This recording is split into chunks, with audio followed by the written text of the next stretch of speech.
Adelino Cunha é agora convidado deste Jornal da Meia-Noite. Adelino, boa noite, seja bem-vindo. O que é que isto quer dizer, este controle direto de Moscou? Isto revela que há uma enorme importância dada pelo regime russo para controlar diretamente a informação que dali advenha da zona do Mar Báltico e também do Mar do Norte para, como dizem autoridades dinamarquesas, em caso de escalada considerável do conflito, ter capacidade de cortar, por exemplo, comunicações e deixar aquela zona completamente sem um conjunto diverso de serviços essenciais? Boa noite. Aliás, acho que a pergunta do Rodrigo toca já em dois pontos importantes. Em primeiro lugar, eu acho que o documentário, quando for divulgado, creio que amanhã, nos próximos dias, irá dar indicação nesse sentido. Mas parece-me que há mais de 10 anos, talvez, que são restados navios russos naquela área que desligam sua localização para que não possam ser identificados pelas autoridades de vários países. Portanto, parece-me que sim, que há aqui um interesse muito grande da parte dos russos e levanta uma questão que é a ameaça difusa. Nós não sabemos se este objetivo é para, eventualmente, no futuro, um plano para cortar as comunicações, se é para isolar do ponto de vista energético aqueles países, se é para, geograficamente, provocar uma espécie de um cordão sanitário.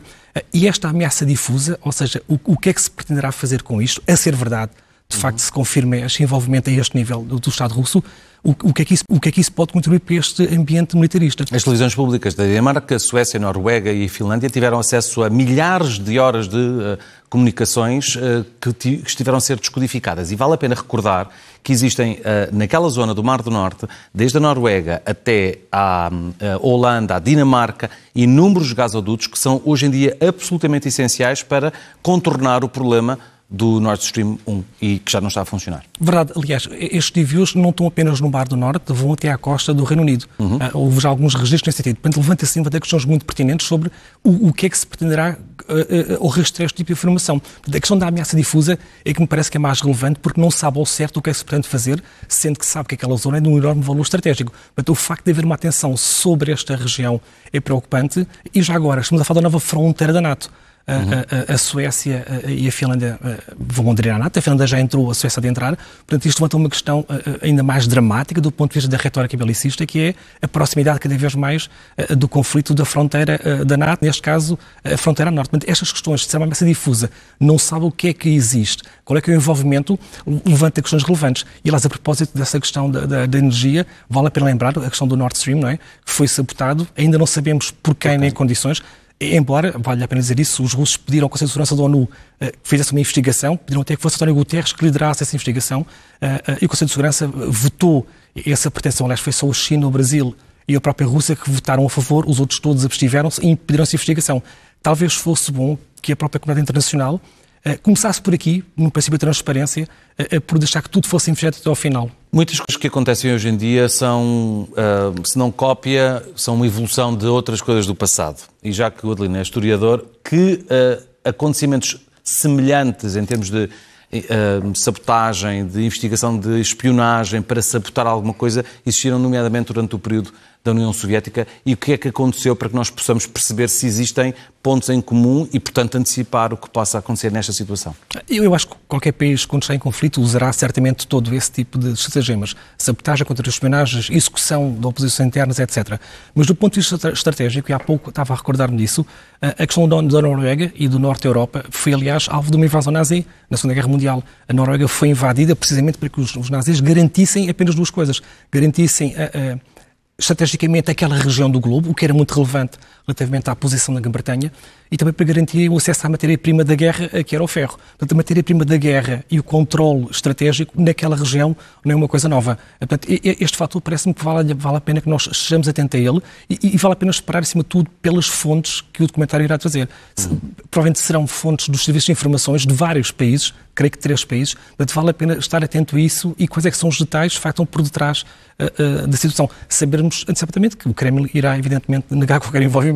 Sendo que há imagens da própria televisão pública da Dinamarca que já estão disponíveis online no site da DR que mostram um militar fardado com uma farda do exército russo a bordo de um navio de investigação científica, o tal, um dos tais que são, de acordo com esta investigação, usados pela Rússia que são navios civis, mas para fins militares. Mudemos de tema e falemos sobre uma novidade de hoje, sem grandes novidades, sem grande profundidade da novidade, mas é muito relevante. A entrega à Ucrânia, confirmada pela Ucrânia, de sistemas Patriot. É uma novidade mais simbólica ou é realmente dissuasora de potenciais maiores ataques russos do que aqueles que temos visto até agora?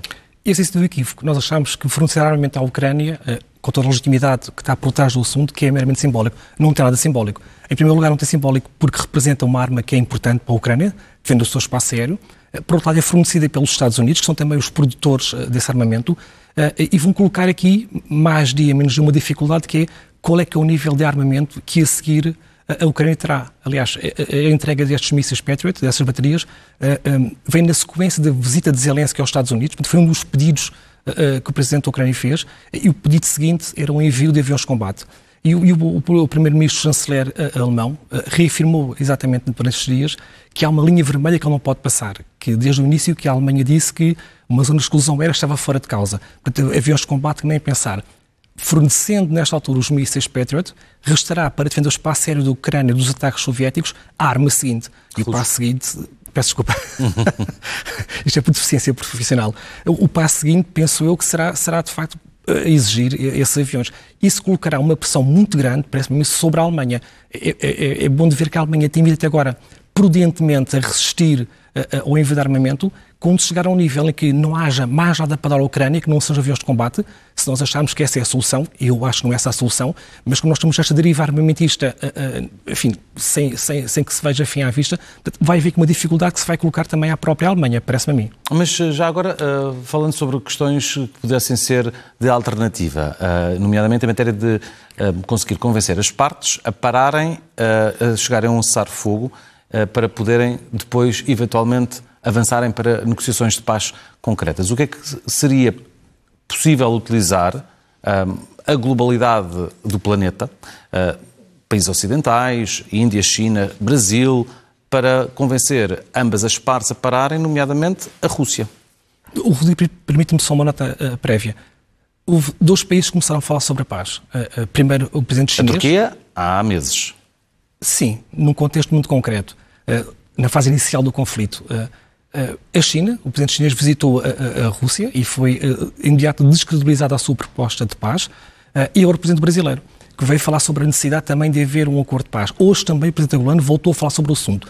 O que é curioso para mim é que se criou aqui um cordão sanitário. Qualquer pessoa, qualquer estadista que fale sobre a necessidade de negociar primeiro um armistício e depois um processo de paz é imediatamente acusado de ser pró-russo.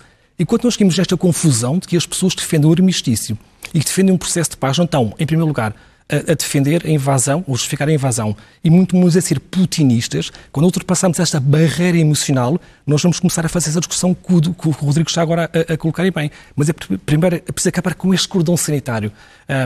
Passará, evidentemente, para que as partes vejam que o conflito não pode acabar com um país humilhado. A derrota total da Rússia ou da Ucrânia tornará o mundo muito mais perigoso. Portanto, será necessário que a Ucrânia ceda, certamente, e a questão vai ser até que ponto é que a Ucrânia pode ceder, e vai ter que ter em troca garantias sérias da reconstrução do seu país, da adesão à União Europeia, garantias de segurança multilateral. Quem é que vai garantir a segurança da Ucrânia?